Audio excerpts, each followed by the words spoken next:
क्या इस सरकार भी पालक मंत्री के साथ मिली हुई तो नहीं है? क्या शिंदे का, क्या फडणवीस का कोई शेयर इस पालक मंत्री का जो करप्शन है उसके अंदर आपका शेयर होगा, तभी आप लोग खामोश है। तभी एक पालक मंत्री का करप्शन पूरी मीडिया के सामने, पूरे मुल्क के सामने आने के बाद भी कोई एक्शन तो नहीं लिया गया। उल्टा जितने 7 करोड़ वाले थे, जितने घरकुल योजना के फ्रॉड करने वाले थे, ये तमाम फ्रॉड करने वाले बहरे पालक मंत्री के घर पे लिफाफे ले लिए, बोले साहब हम मोर्चा निकालते, हम इम्तियाज अली के घर पे जाते, निकाले मोर्चा, पूरे बागर जिले एक जगह जमा हो गए, निकाले मोर्चा, 200-300 देने के बाद भी पब्लिक नहीं आ रही थी, तो ग्रामीण इलाके से, शहर के बाहर से पब्लिक को लेकर आए, ट्रकों के अंदर भर के, मिनी डोरे के अंदर भर के लेकर आए शहर के अंदर, मोर्चा निकाले। मोर्चा निकालने के बाद में स्टेज के ऊपर से बकवास किए। कौन थे वो बकवास करने वाले? सारे गठबंधन साहब, जब आप और हम मोर्चे निकालते, धरने निकालते, पुलिस से परमिशन मांगते, तो यही पुलिस हमको अड्डी बताती, शर्त बताती, ये करना, ये नहीं करना, ये बोलना, ये नहीं बोलना, यही पुलिस थी। जब ये मोर्चा निकला तब भी अड्डी और शर्ती के साथ परमिशन दी गई। सेंसिटिव मामला है, शहर जलील का मामला है, इसलिए अड्डी और अनाप शनाप पकते गए। कोई कहता रहा मारेंगे, कोई कहता रहा चीरेंगे, कोई कहता रहा घर के ऊपर हमला करेंगे, कोई कहता रहा पुलिस कमिश्नर खान आपका सवाल है मेरा, 100 मोटो इन आरोपियों के ऊपर, इन पागल बिल्लों के ऊपर आपने एक्शन क्यों नहीं? शुरू करता हूँ अल्लाह के नाम से जो बड़ा हमें निहायत रहम करने वाला है, और सभी को जय भीम, अस्सलाम वालेकुम। जैसे कि सब अब कहना चाहता हूँ कि जिस तरीके से मजलिस इत्तेहादुल मुस्लिमीन या एमआईएम पार्टी औरंगाबाद में आई थी, तो किस तरीके से सफर का आगाज हुआ था, किस तरीके से जो दीवार की तरह खड़े होने की जो सब बनाई जाती है वो बनाना हमको सबसे ज्यादा जरूरी है। यकीनन मैं भी सदर था, मेरी भी बहुत सारी कमियां हुई होंगी। मैं शहर में मुझे एक जिम्मेदारी दी गई थी, उसमें भी मुझसे बहुत सारी गलतियां हुई होंगी। बात करने में गलती होंगी, जोड़ने में गलती हुई होंगी, पहल करने में गलती हुई होंगी, या फिर झुकने में गलती हुई होगी, या मैंने देर की होगी। मगर हमको ये चीज समझने की जरूरत है, जिस तरीके से हमने औरंगाबाद के अंदर 3 इलेक्शन को या 2 इलेक्शन को हमने फेस किया है, आने वाले वक्तों के अंदर भी एक इलेक्शन होने जा रहा है। ये मीटिंग इम्तियाज अली साहब के आने के बाद उसका असल टॉपिक आपको मालूम पड़ेगा, लेकिन मैं अपनी तरफ से जो बात करनी चाहिए वो कहना चाह रहा हूँ। हमको एक इलेक्शन नहीं बल्कि 1000 इलेक्शन आएंगे, 999 हम इलेक्शन हारेंगे, लेकिन 1000वां इलेक्शन जीतेंगे। ये सिर्फ और सिर्फ हमारे संगठन की मजबूती के बुनियाद पर किया जाएगा। मैं तमाम मेरे जितने भी पदाधिकारी यूथ विंग के, मैं तुमको कहूंगा कि और हमको वार्डों में जाने की जरूरत है, और हमको लोगों से जुड़ने की जरूरत है। आप काम कर रहे हैं, हम काम कर रहे हैं, सबको मालूम है कि और ताकत से हमको इसके अंदर उतरने की जरूरत है।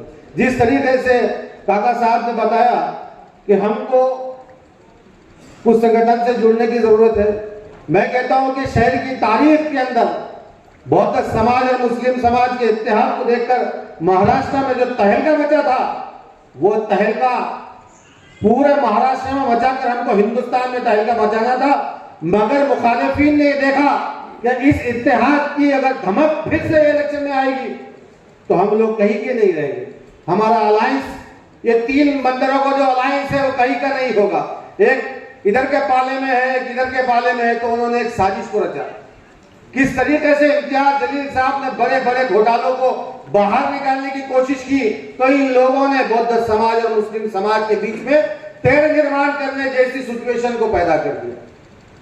मैं बड़ी जिम्मेदारी के साथ आपको कहना चाहता हूं, रमई आवाज योजना की जब घोटाला सामने आएगा जिस तरीके से बौद्ध समाज के गरीब लोगों के नाम पर जो पैसा खाया गया था, वो जब बाहर आएगा तो बौद्ध समाज समझ जाएगा कि हमारी लीडरशिप कौन है, हमारा लीडर कौन है। इम्तियाज जलील साहब की सतह पर जाकर हमारे लिए लड़ रहा। मैं कौम की बात तो इसलिए कहना चाहता हूं कि राम मंदिर के मामले में जिस तरीके से हमारे साथ साजिश की गई, शाहगंज के मामले में जिस तरीके से साजिश की गई, और जितने भी मामलात हमारे साथ गुजरे, चाहे गौरक्षक के नाम पे हो, या फिर बीफ के नाम पे हो, या फिर गुरखे के नाम पे हो, या फिर दाढ़ी टोपी के नाम पे हो, जिस तरीके से हमारे साथ जो सुलूक औरंगाबाद में किया गया, बल्कि महाराष्ट्र में किया गया, आपके साथ खड़े होने वाली आवाज इम्तियाज जलील आपके साथ मौजूद है, ये सभी को मालूम है। लेकिन दूसरे समाजों ने देखा, आदर्श के नाम पर, एपीएमसी मार्केट के नाम पर जिस तरीके से हमारे जैन समाज और मराठा समाज ने देखा कि हिमायन पार्टी जैसी पार्टी और कोई दूसरी नहीं, ये साबित किया इम्तियाज जलील साहब ने आदर्श के घोटाले में 27,800 लोगों को जो पैसा मिला, सिर्फ और सिर्फ इम्तियाज जलील साहब के नाम पर मिला। उनकी ताकत आपके भी देखो देखो कौन आया। मैं इम्तियाज जलील साहब का इस प्रोग्राम में स्वागत करता हूँ और अपनी जगह लेता हूँ। बहुत बहुत शुक्रिया।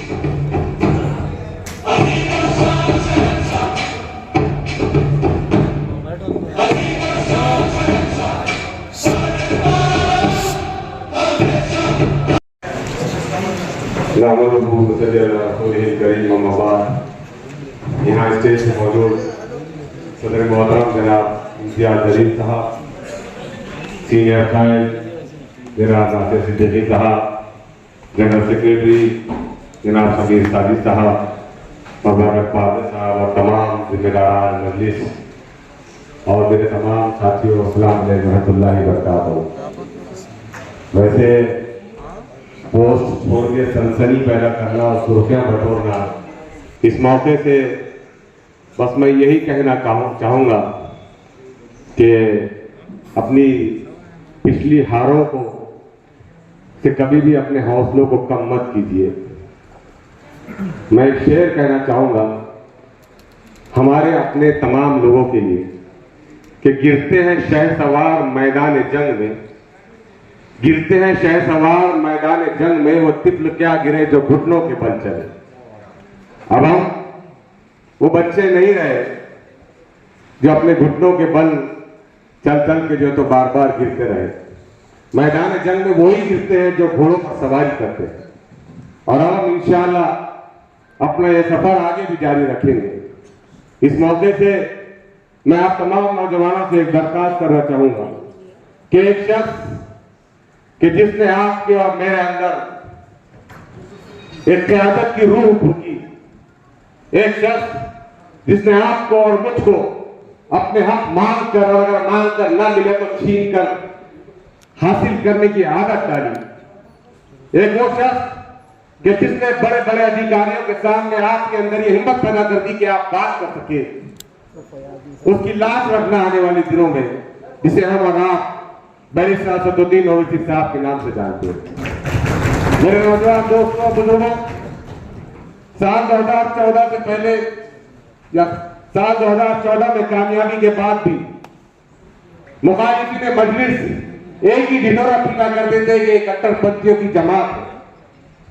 लेकिन मुबारकबाद का मुस्तहिद है हमारा कायद कि जिसने बताया कि जब कभी मुसलमानों को क़यादत का मौका मिले तो वो ये साबित कर सकता है कि वो सिर्फ मुसलमानों की नहीं बल्कि पूरी इंसानियत की कायदाना सलाहियत अपने अंदर रखता है। और वो इम्तियाज जलील साहब ने एक मरतबा नहीं, सैकड़ों मरतबा इस बात को प्रूव किया है।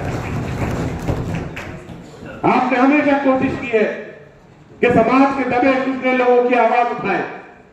आपने हमेशा कोशिश की है कि बदउनवानी के खिलाफ आवाज उठाए।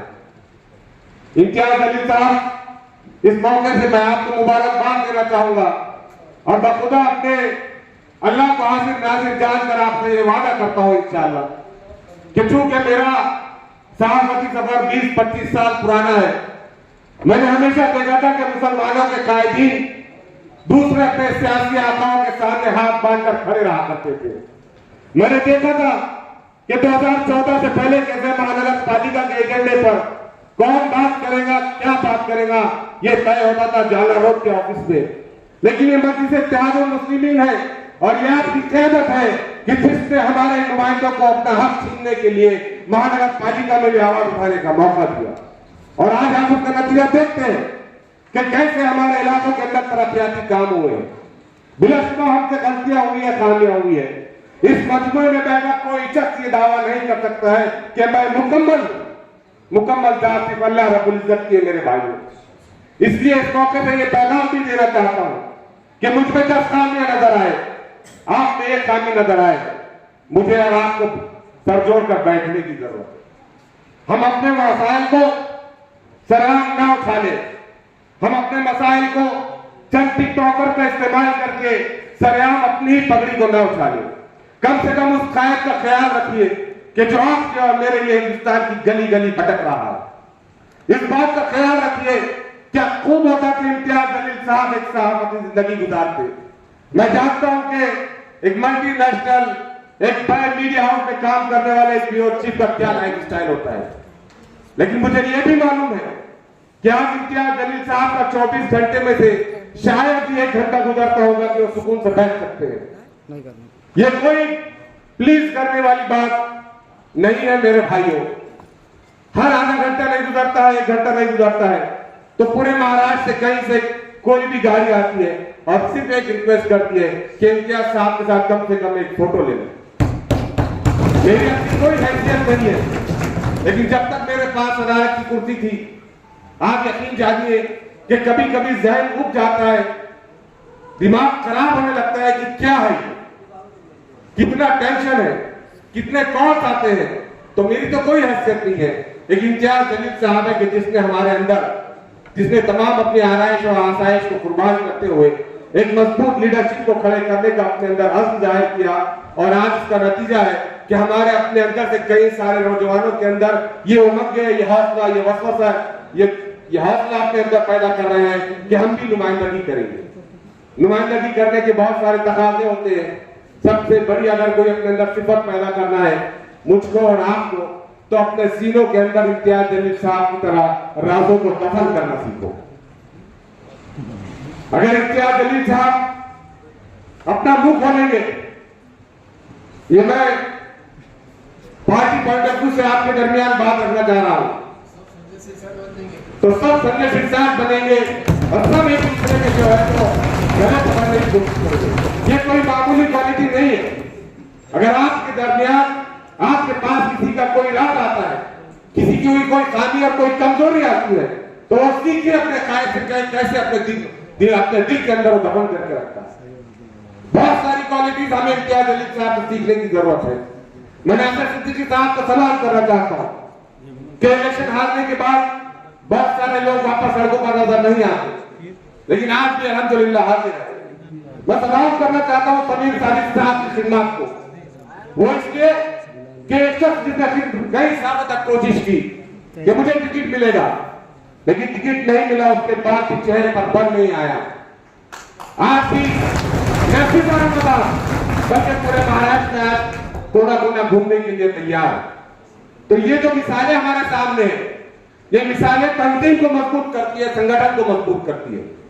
और अगर चाहते हैं कि तंजीम मजबूत हो, संगठन मजबूत हो, तो हमें भी कहीं ना कहीं बुटबारी का, नजरअंदाज करने का, इग्नोर करने का जज्बा अपने अंदर पैदा करना पड़ेगा। हर चीज को अपने आप पर लेकर या पर्सनल और जाती मफादात को लेकर हमें पार्टी के ऊपर अपने आप को, अपने पार्टी को सबसे ऊपर हमें रखना पड़ेगा, तभी कहीं जाकर हम अपनी मजबूत पोजीशन, अपनी मजबूत क़यादत को खड़े कर पाएंगे। एक आखिरी बात कहूंगा कि बहुत मुश्किलों के बाद, बहुत मेहनतों के बाद, इन नौजवानों के ऊपर, आपके ऊपर, मुझ पर कई सारे पुलिस केसेस के बाद एक मजबूत क़यादत इस शहर के अंदर खड़ी हुई है। आप और हम 40 और 45 साल की उम्र में गुजर रहे हैं, पता नहीं है कि कब कौन सा आप खरीदने आ जाए, लेकिन खुदा के लिए अपनी तंजीम को मजबूत करने के लिए एक चोटी का जोर लगा दीजिए, अपने जाती मफादात को बालाए ताक रख दीजिए। इसलिए कि अगर वो क़यादत मजबूत होगी, वो तंजीम मजबूत होगी, तो आप और मैं नहीं बल्कि आपकी और मेरी आने वाली नस्लें इस शहर के अंदर सर उठाकर खींचेगी। और ये जरूरी है बहुत। इम्तियाज अली साहब आप इलेक्शन में किसी को टिकट दे या ना दे, लेकिन हम इंशाअल्लाह आपके साथ सीना सफर होकर हर वक्त खड़े रहेंगे, हर वक्त मौजूद रहेंगे। ऐसे ऐसे फैसले इम्तियाज अली साहब के कि जिसने उनके अपने सियासी करियर को नहीं बल्कि उन्होंने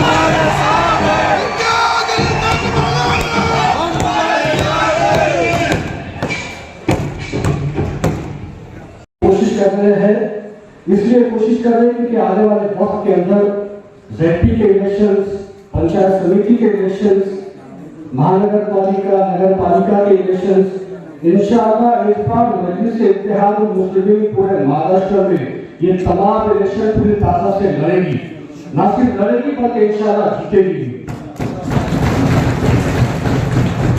औरंगाबाद जिले के अंदर भी कई सारे ऐसे जेपी के सर्कल्स हैं जो हम लोगों ने जिलाधीश होने के नाते आइडेंटिफाई किए थे कि यहाँ पर भी हम लोग इंशाअल्लाह जेपी के इलेक्शंस लड़ेंगे। तो कई सारे ऐसे सर्कल्स हैं, हमारे पैठन के अंदर है, कन्नड़ के अंदर है, गंगापुर के अंदर है, हमारा बालूच का सर्कल है। इन तमाम सर्कल्स के अंदर मजलिस इत्तेहाद मुस्लिमीन के जिम्मेदारों को मैं ताकीद कर रहा हूँ कि इन सर्कल्स के अंदर निकलिएगा, मेहनत करिएगा। इंशाअल्लाह इन सर्कल्स के अंदर जमात मजबूत है और जेपी के सर्कल्स, जेपी की सीट हम लोग इंशाअल्लाह औरंगाबाद जिले में चुनकर लाएंगे। जैसा कि हमारी यूथ की टीम ने एक बात कही थी, असर में क्यों बात मेरे ध्यान में रह गई, शहर हमारा, मेयर हमारा, इसके ऊपर मेहनत करना है और इंशाअल्लाह औरंगाबाद शहर में मजलिस इत्तेहाद मुस्लिमीन का मेयर बनाना है। किसके सर पे सहरा सजेगा अल्लाह आलम, इम्तियाज में के बाद अल्लाह को मालूम नहीं सकता कि क्या क्या होने वाला है और किसके सर पे सहरा सजने वाला है।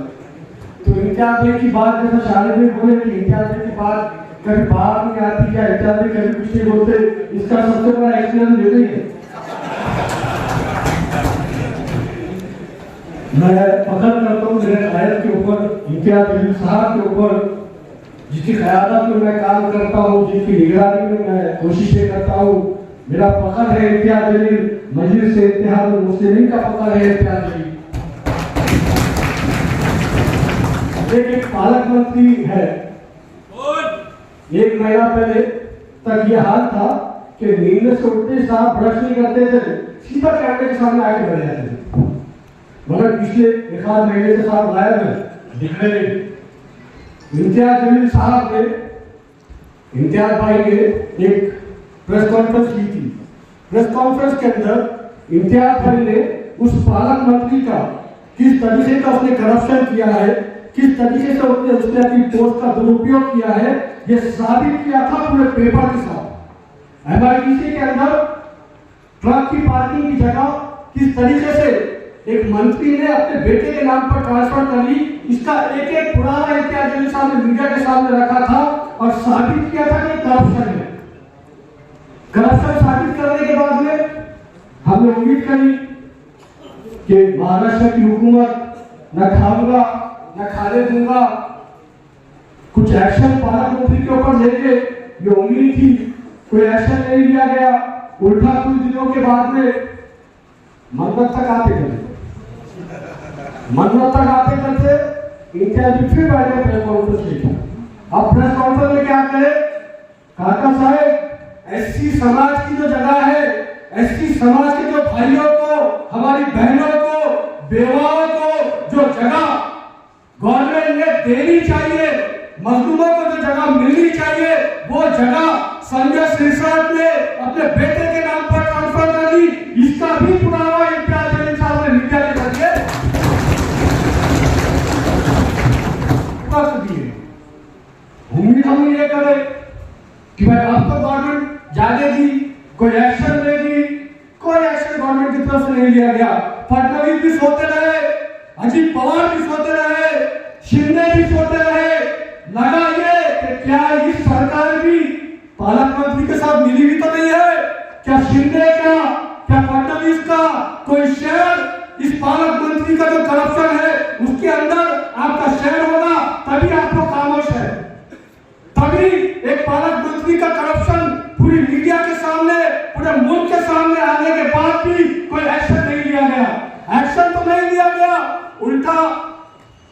जितने 7 करोड़ वाले थे, जितने घरकुल योजना के फ्रॉड करने वाले थे, ये तमाम फ्रॉड करने वाले बहने पालक मंत्री के घर पे लिफाफे ले लिए, बोले साहब हम निपटते, हम मोर्चा निकालते, हम इम्तियाज जलील के घर पे जाते, निकाले मोर्चा, पूरे बागर जिले एक जगह जमा हो गए, निकाले मोर्चा, 200-300 देने के बाद भी पब्लिक नहीं आ रही थी, तो ग्रामीण इलाके से, शहर के बाहर से पब्लिक को लेकर आए, ट्रकों के अंदर भर के, मिनी डोरे के अंदर भर के लेकर आए शहर के अंदर, मोर्चा निकाले, मोर्चा निकालने के बाद में स्टेज के ऊपर से बकवास किए। कौन थे वो बकवास करने वाले? शारिक नकबंदी साहब, जब आप और हम मोर्चे निकालते, धरने निकालते, पुलिस से परमिशन मांगते, तो यही पुलिस हमको अड्डी बताती, शर्त बताती, ये करना, ये नहीं करना, ये बोलना, ये नहीं बोलना, यही पुलिस थी। जब ये मोर्चा निकला तब भी अड्डी और शर्ती के साथ परमिशन दी गई। सेंसिटिव मामला है, शहर का मामला है, इम्तियाज जलील का मामला है, इसलिए अड्डी और शर्ती लगाए। अड्डी और शर्त जब लगाए तो हमने उम्मीद ये किए थे कि इस मोर्चे के अंदर, इस धरने के अंदर संविधान के दायरे में रहते हुए आप तमाम बात करेंगे, मगर हुआ क्या? स्टेज के ऊपर चढ़ के अनाप शनाप बका, अनाप शनाप बकते गए। कोई कहता रहा मारेंगे, कोई कहता रहा चीरेंगे, कोई कहता रहा घर के ऊपर हमला करेंगे, कोई कहता रहा शहर में घूमने नहीं देंगे। अरे पुलिस कमिश्नर साहब, आपको सवाल है मेरा, सो मोटो इन आरोपियों के ऊपर, इन बागर बिल्लों के ऊपर आपने एक्शन क्यों नहीं लिए? क्या शहर का माहौल खराब करने की कोशिश आप कर रहे? अगर इस तरीके की धांधली, इस तरीके की भाषा, इस तरीके की लैंग्वेज एक एक्स एमपी, एक एक्स एमएलए, एक नेशनल प्रेसिडेंट, नेशनल पार्टी के प्रेसिडेंट के लिए अगर कोई वापरता है तो सो मोटो कमिश्नर साहब, आपकी जिम्मेदारी थी कि आपने उठाकर इन बाहर बिलों का अंदर डालना था। कुछ नहीं किया कमिश्नर साहब ने, कुछ नहीं किया कमिश्नर साहब ने। उस स्टेज के ऊपर एक बाहर बिल्ला अपने आका की सफाई में ये तक कह गया, इम्तियाज जलीलला अटक झाला पाहिजे। एक दलित समाजाचे पालकमंत्रीला ते त्रास देत आहे, त्याचं पोट दुखत आहे। मुद्दा ये नहीं है कि एससी समाज का पालक मंत्री है या क्या है, मुद्दा ये है कि वो पालक मंत्री है, मुद्दा ये है कि पालक मंत्री ने करप्शन किया, मुद्दा ये है कि पालक मंत्री ने एमआईडीसी की जगह खाया, मुद्दा ये है कि पालक मंत्री ने एससी समाज के हमारी बहनों की, बेवाओं की जगह अपने बेटे के नाम के ऊपर ट्रांसफर करी। मुद्दा ये है कि पालक मंत्री की बीवी, जिसके पास 12.5 लाख रुपए की आमदनी बताई जाती है, उसको एक बैंक 25 करोड़ का लोन दे देती है। मुद्दा यह है कि किस तरीके से पिछले 10 साल के अंदर औरंगाबाद के अंदर यही पालक मंत्री ने, यही आमदार ने करप्शन किया और ऐसी समाज का होने के आज बात कर रहे हैं, जबकि पिछले 15 साल में खुद को भगवाधारी बताए। ये ऐसी समाज के पालक मंत्री जो आज खुद को ऐसी समाज का बता रहे, पिछले 15 साल में यही पालक मंत्री ने हर स्टेज के ऊपर खुद को भगवाधारी बताया, हिंदुत्व बताया, और आज ये पालक मंत्री ऐसी समाज की आड़ लेने की कोशिश कर रहा। कहां था ये पालक मंत्री जब मुकुलवाड़ी के अंदर ऐसी समाज के हमारे भाइयों के, बहनों के घरों को उजाड़ा गया?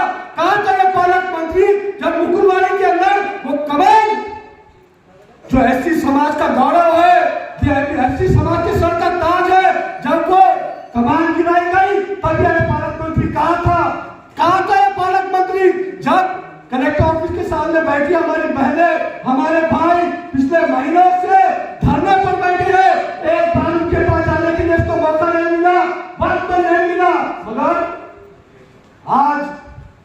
ऐसी हो गई। मैं इस मंच से पुलिस कमिश्नर साहब आपसे कह रहा हूं, इन बागर बिल्लों के खिलाफ एफआईआर दाखिल कीजिए, जिन बागर बिल्लों ने उस मोर्चे के अंदर स्टेज के ऊपर से माइक के जरिए बदतमीजी करे, शिवगार करे, मारने की धमकी दिए, घर के ऊपर हमला करने की धमकी दिए। अगर इनके खिलाफ आपने एफआईआर दाखिल नहीं किए तो आने वाले वक्त के अंदर 4 से 5 दिन के अंदर सारे मेंबर के साथ आप एक एप्लीकेशन लेंगे पुलिस कमिश्नर के पास कि मजलिस-ए-इत्तेहाद-उल-मुस्लिमीन एक मोर्चा निकालने वाली है, एक धरना करने वाली है। और धरने के अंदर जिस भाषा में तुमने बात किए थे उस भाषा से अच्छी भाषा में हम लोग बात करेंगे। तुम्हारे मुंह में सवाल है, हाँ इम्तियाज भाई ने हमको भी बोलना सिखा दिए। आज जब बोलेंगे तो तुम्हारी चड्डी गिली कर देंगे इंशाअल्लाह। मैं फिर एक बार अदबन हाथ जोड़ के गुजारिश कर रहा हूँ औरंगाबाद पुलिस कमिश्नर साहब से, जिन बागर बिल्लों ने उस मोर्चे के अंदर बदतमीजी करे, धमकी दिए, खुलेआम जान से मारने की धमकी दिए, चीर-फाड़ करने की धमकी दिए, घरों के ऊपर हमला करने की धमकी दिए, अगर उनके खिलाफ एफआईआर दाखिल नहीं की गई तो अगला मोर्चा मजलिस-ए-इत्तेहाद-उल-मुस्लिमीन का होगा।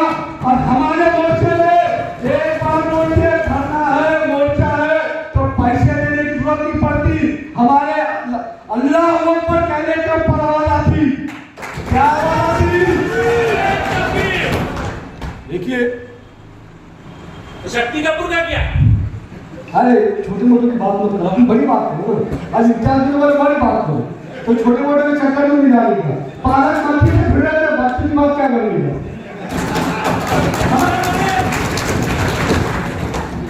देखिए बड़ा लिफाफा ले लिया।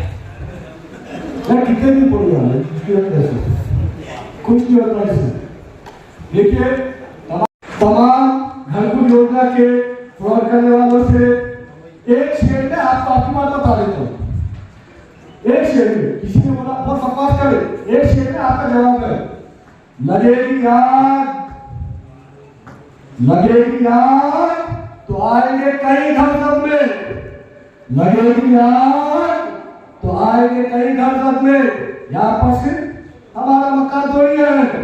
लगेगी आग तो आएंगे कई घर सब में, कई घर नए बनने वाले भी दूर भी होंगे तो वो भी आ जाते, नया बनाया होगा कोई वाले में वो भी आ जाते। लगेगी आग तो आएंगे कई घर सब में। यहाँ पर सिर्फ हमारा मकान या हमारा मन्नत थोड़ी है। मन्नत तक आने की बात करने वालों, ओपन चैलेंज कर रहा हूं तुमको, आके दिखाओ रे, करने का मजलिस-ए-इत्तेहाद-उल-मुस्लिमीन डरने और घबराने वालों की जमात नहीं है। जिस दिन नौबत आएगी, इम्तियाज भाई आप शहर में नहीं गए तो हम निपटने के वाले लोग इंशाअल्लाह इसी तरीके से जमात के लिए खिदमत अंजाम देते रहेंगे। फिर हम अपनी जो खड़े करे हैं कि कुछ बात करो तो बात कर ही लेते हैं। दोस्तों